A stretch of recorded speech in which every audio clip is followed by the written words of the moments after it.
If you've ever read a question on the SSAT that asks you how the author felt or what the author's attitude was, then you've answered a question about author's tone. Today, we'll talk about what exactly author's tone is and a couple of strategies to help you get those questions right. So first, let's start with the definition. What exactly is author's tone? So author's tone is simply the author's attitude toward the subject of a text. So when we say a text, this could mean toward an entire passage, or we could be asking about the author's tone toward just a particular topic or one particular paragraph. This tone could be direct. The author might actually tell you what his or her attitude is, or it could be something that you have to infer. You're going to have to gather clues from the text to figure it out. And that second one is much more common. One strategy to use when you're trying to determine the author's tone is to think about tone as if it were on a scale, kind of like a number line. So if we're thinking about that, our neutral, or a tone that's, not positive or negative, is going to be kind of at the 0 point. As we move in one direction, the tone is going to get more and more positive, and as we move in the other direction, it's going to get more and more negative. So at our neutral spot, our 0, might be words like indifferent or unbiased, right? These are words that are not showing a strong emotion. The author's not really telling us what his or her attitude is. On the extremely positive side, we'll get words like enthusiastic or perhaps effusive, right? This would mean the author is overwhelmingly positive towards something. They're incredibly supportive of it. On the other side, if we're thinking about the extremely negative words, these might be words like critical or pessimistic. In this case, the author obviously is extremely negative toward the topic. They are definitely not in favor of it. So one thing to keep in mind on the SSAT is that most of the time, the author's tone is not going to be extremely negative or extremely positive. Instead, it's going to be kind of in this middle ground, in the somewhat positive and somewhat negative area. Words that might describe these areas might be ones like pleased, if we're thinking of somewhat positive, or maybe hopeful. The author maybe has a few reservations. They're not entirely sure, but they're still mostly positive. On the somewhat negative side, maybe we have words like hesitant or perhaps questioning.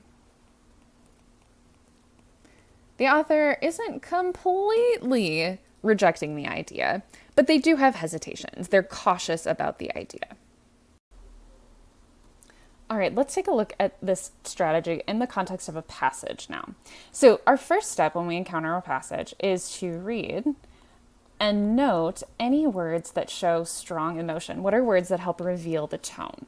So what you can do right now is go ahead and pause the video, read the passage, and again, note those words that show strong emotion. Okay, what were some of the words that you spotted? Here are just a few of them that I noticed. First one is beating out their hearts. Second is land of living hope, woven of dreams, airless oppression.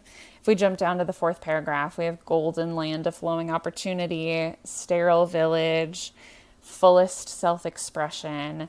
In that last paragraph, eager empty hands, full heart shining from my eyes. Now, you could definitely have noted some additional ones. There were a lot to choose from in this passage. So now let's think about those words and place our passage on the tone scale. So if I think about that scale, right, we've got neutral in the middle, extremely positive on one side, and extremely negative on the other. Where do you think this passage falls? For me, it's pretty definitely not in the neutral category, right? When the author talks about America, if she's calling something the land of living hope, woven of dreams, she is pretty strongly positive, right? Whereas when she talks about Russia, she mentions its airless oppression, the sterile village. So those are going to be pretty strongly negative.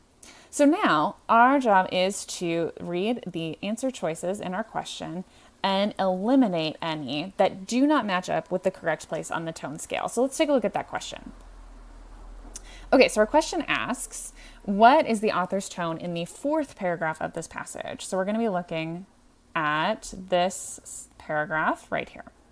So as we think about that fourth paragraph, what do you think? Where does this passage fall? Well, in this paragraph, I notice that the author is talking about the work that she hopes to do in America. And she seems very, very hopeful about that work. So in that case, let's take a look at those answer choices.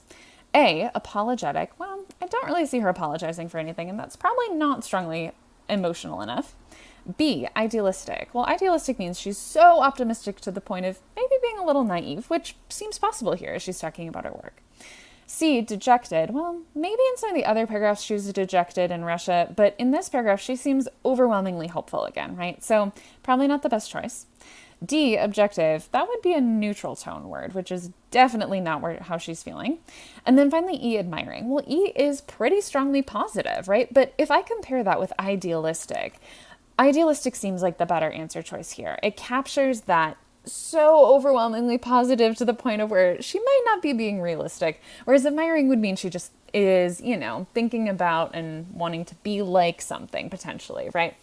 So idealistic seems like the better answer choice here. All right, let's recap that strategy one more time. So first thing you do when you turn to a passage is you want to read and note any words that show strong emotion or help reveal the tone.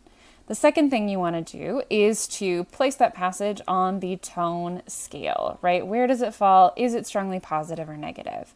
And then the third thing you're going to want to do is eliminate any answer choices that don't fit with that tone scale. It's going to be a helpful elimination tool. All right, you're now prepared to answer any author's tone questions you may see on the SSAT.